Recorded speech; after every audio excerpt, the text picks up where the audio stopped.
अनुपमा में आज का एपिसोड एक तनावपूर्ण माहौल के साथ शुरू होता है।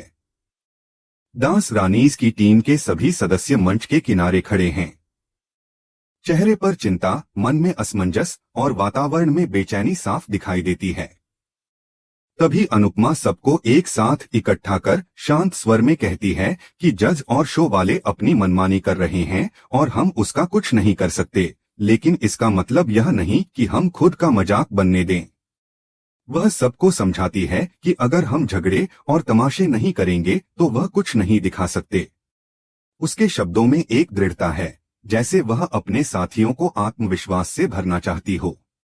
वह उन्हें याद दिलाती है कि उन्हें डांस रानीज कहा जाता है और रानियां सिर्फ ताज पहनकर नहीं बल्कि अपने गरिमामयी अंदाज से रानी बनती हैं। उसके चेहरे पर जो आत्मबल है वह सबके मन में हलचल मचा देता है। अनुपमा अनुज की डांस एकेडमी की टीम को भी संबोधित करती है। वह कहती है कि आपकी टीम का नाम उस महान व्यक्ति के नाम पर रखा गया है जो हर परिस्थिति में मुस्कुराना जानते थे। वह बताती है कि रियलिटी शो वालों का काम ही लोगों को लड़ाना होता है। हम सब खुद भी रियलिटी शो देखकर उन पर हंसते हैं, तो क्या आज हमें भी उनके जैसा बनना है?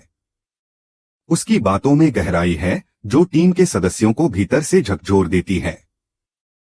फिर वह दोनों टीमों से कहती है कि घर की बात हमेशा घर में रहनी चाहिए, लेकिन हम पूरी दुनिया को हमारा तमाशा दिखा रहे हैं। यह सुनते ही कुछ लोग चुप हो जाते हैं। वह आगे कहती है कि बाहर जाकर आराम से लड़ाई कर लेना, लेकिन मीडिया के सामने मजाक मत बनो। भगवान ने हमें इतना अच्छा मौका दिया है तो उसकी कदर करो। झगड़ों को दूसरों का एंटरटेनमेंट मत बनने दो। अनुपमा की आवाज में करुणा भी है और दृढ़ता भी। देविका अनुपमा से सहमत होती है। वह कहती है कि जब हम उनका फैसला नहीं बदल सकते तो परेशान होने से कुछ नहीं होगा। उसकी बातें सबके मन में भरोसा जगाती हैं।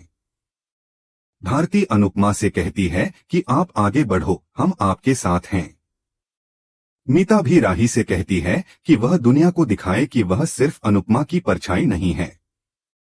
देविका अनुपमा को हौसला देती है, उसकी आंखों में अपनापन झलकता है। लेकिन दूसरी तरफ पाखी राही को भड़काते हुए कहती है कि वह अनुपमा को उसकी असली औकात दिखाए। माही भी अनुपमा के खिलाफ बोलती है। इन शब्दों से राही का गुस्सा बढ़ जाता है। वह परेशान होकर बाहर चली जाती है। अनुपमा यह देखकर बेचैन हो जाती है। देविका उसे समझाती है कि राही के पीछे जाकर उसे संभालो। अनुपमा राही के पीछे दौड़ती है, जबकि भारती चिंतित होकर कहती है कि अनुपमा को राही के पीछे नहीं जाना चाहिए। इधर गौतम अपने खेल में व्यस्त है। वह एक वॉलंटियर को अनुपमा की फोटो दिखाता है और उसे पैसे देकर कहता है कि तुम यह काम कर दो, बाकी सब मैं संभाल लूंगा। तोशु यह सब रिकॉर्ड कर रहा होता है। वह वीडियो बनाकर खुश होता है और कहता है कि सही समय पर सही जगह होना भी एक टैलेंट है। तोशु सोचता है कि आखिर गौतम मम्मी के साथ क्या करने वाला है। तभी तोशु अनुपमा को जाते हुए देखता है। वह तुरंत अपने आदमी को कॉल करके कहता है कि सारे पैसे राही पर लगा दो, कुछ भी हो जाए आज राही जीतेगी। दूसरी तरफ तोशु फोन पर कहता है कि अगर मैं खुद भी तुम्हें कॉल करके बोलूं कि बेड चेंज कर दो तो भी तुम मत करना। वह कहता है कि मुझे तो मम्मी की जीत से ज्यादा अपना प्रॉफिट चाहिए। अनुपमा दूसरी तरफ वॉलंटियर से राही के बारे में पूछती है। वॉलंटियर झूठ बोलता है कि राही कॉस्ट्यूम रूम की तरफ गई है। अनुपमा उस दिशा में चली जाती है। इधर तोशु फोन पर कहता है कि सारे पैसे राही पर लगा दो क्योंकि राही की जीत पक्की है। मैं खुद भी सारे पैसे राही पर लगा रहा हूं। यह सुनकर वह मुस्कुराता है। फिर फोन काट कर कहता है कि मुझे तो मम्मी की जीत से ज्यादा अपना प्रॉफिट चाहिए। कॉस्ट्यूम रूम में अनुपमा आवाज देती है, राही, लेकिन वहां सन्नाटा है। तभी अचानक वह एक पुतले को देखकर डर जाती है। दरवाजा बंद हो जाता है और उसे एहसास होता है कि दरवाजा लॉक हो चुका है। अनुपमा घबरा जाती है। मदद के लिए चिल्लाती है, लेकिन कोई सुनता नहीं। दरवाजे के बाहर गौतम खुश होता है और कहता है कि अनुपमा उसके जाल में फंस गई है। वह वॉलंटियर की ड्रेस में अपने आदमी की तैनाती कर रखता है ताकि कोई अंदर न जा सके। गौतम कहता है कि मुझे तो माँ और बेटी दोनों ही पसंद नहीं हैं, लेकिन तलवार को हराने के लिए कांटे को जिताना पड़ेगा। वह हंसते हुए चला जाता है। अंदर अनुपमा मदद के लिए दरवाजा पीटती है, लेकिन बाहर कोई नहीं होता। इधर डांस रानीज अनुपमा का इंतजार कर रही होती हैं। तभी राही वहां आती है। देविका राही से अनुपमा के बारे में पूछती है। राही कहती है कि मुझे नहीं पता। देविका कहती है कि वह तुमसे बात करने के लिए ही बाहर गई थी। राही कहती है कि मैं उनसे नहीं मिली। देविका परेशान हो जाती है और कहती है कि फाइनल में सिर्फ 10 मिनट रह गए हैं। दूसरी तरफ अनुपमा दरवाजा पीटती रहती है। बाहर गौतम खुश होकर डांस करने लगता है और कहता है कि सही समय पर सही जगह होना भी एक टैलेंट है, जिसमें अनुपमा अपने साथियों को मानसिक रूप से मजबूत बनाती है, जबकि दूसरी तरफ गौतम और तोशु अपने स्वार्थ के लिए खेल रचते हैं। अनुपमा की कोशिश है कि वह टीम को एकजुट रखे और किसी भी परिस्थिति में उनका मनोबल न टूटे, जबकि गौतम की योजना पूरी तरह से उनके खिलाफ है। दोनों पक्षों के बीच का तनाव दर्शकों को अगले भाग का इंतजार करने पर मजबूर कर देता है। पिंजरे में बंद होने के बाद अनुपमा अंदर घबराई हुई खड़ी थी। बाहर गौतम खुशी से नाच रहा था, जैसे उसे अपनी योजना की सफलता का जश्न मनाने का पूरा मौका मिल गया हो। लेकिन तभी उसकी नजर पराग पर पड़ती है और वह चौंक जाता है। पराग की निगाहें सीधे उस पर टिक जाती हैं। पराग बिना कोई देर किए कहता है, अकेले में लोग या तो पागल होकर नाचते हैं या खुश होकर नाचते हैं। तुम अभी तक पागल तो नहीं हुए हो, और तुम्हारे पास खुश होने की कोई वजह नहीं है, क्योंकि तुम अनुपमा और राही को हराना चाहते हो, तो तुम किस खुशी में नाच रहे थे। पराग की बात सुनते ही गौतम असहज हो उठता है, पर वह तुरंत खुद को संभालते हुए जवाब देता है, मैं टीवी की कोई बहू नहीं हूँ जिसकी जिंदगी घर की पॉलिटिक्स पर टिकी हो। मैं बिजनेसमैन हूँ और आज मैंने एक कमाल की डील क्रैक की है। पराग उसका जवाब सुनकर मुस्कुराता है और कहता है, मैं भी बिजनेसमैन हूँ, तो तुम्हारा यह कमाल मुझे भी बताओ। गौतम थोड़ा टालते हुए कहता है, फाइनल के बाद बताऊंगा। तभी घोषणा होती है कि फाइनल मुकाबले के लिए सिर्फ 7 मिनट बचे हैं। इस घोषणा से अनुपमा अंदर घबरा जाती है और दरवाजा खोलने के लिए चिल्लाने लगती है। दूसरी तरफ गौतम पराग से कहता है, फिलहाल आप फाइनल एंजॉय कीजिए और अपनी बेटी का हौसला बढ़ाइए। मेरी जीत की खुशी आप बाद में मना लेना। इतना कहकर गौतम वहां से बचते हुए चला जाता है और राहत की सांस लेता है।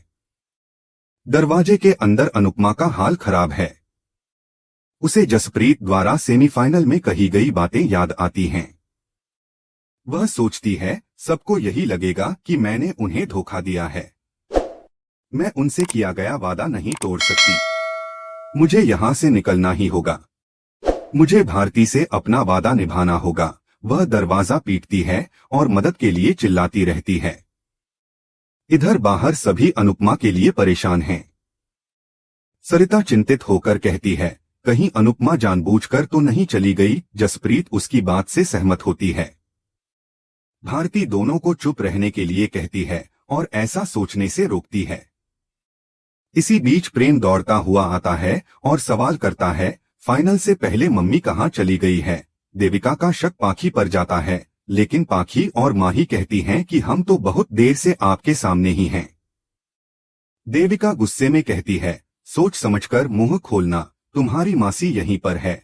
प्रेम सीसीटीवी चेक करने का फैसला करता है। तभी वोटिंग लाइन खोलने की घोषणा होती है और सभी परेशान हो उठते हैं।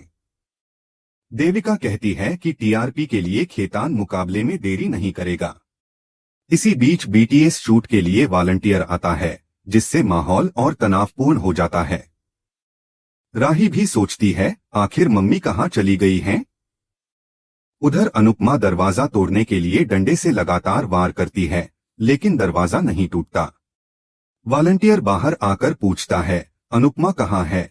पाखी कहती है कि वह डर कर भाग गई होगी। माही भी कहती है, यह उनकी प्रॉब्लम है। हमें बीच में नहीं बोलना चाहिए। प्रेम परेशान होकर अनुपमा को ढूंढने निकल पड़ता है।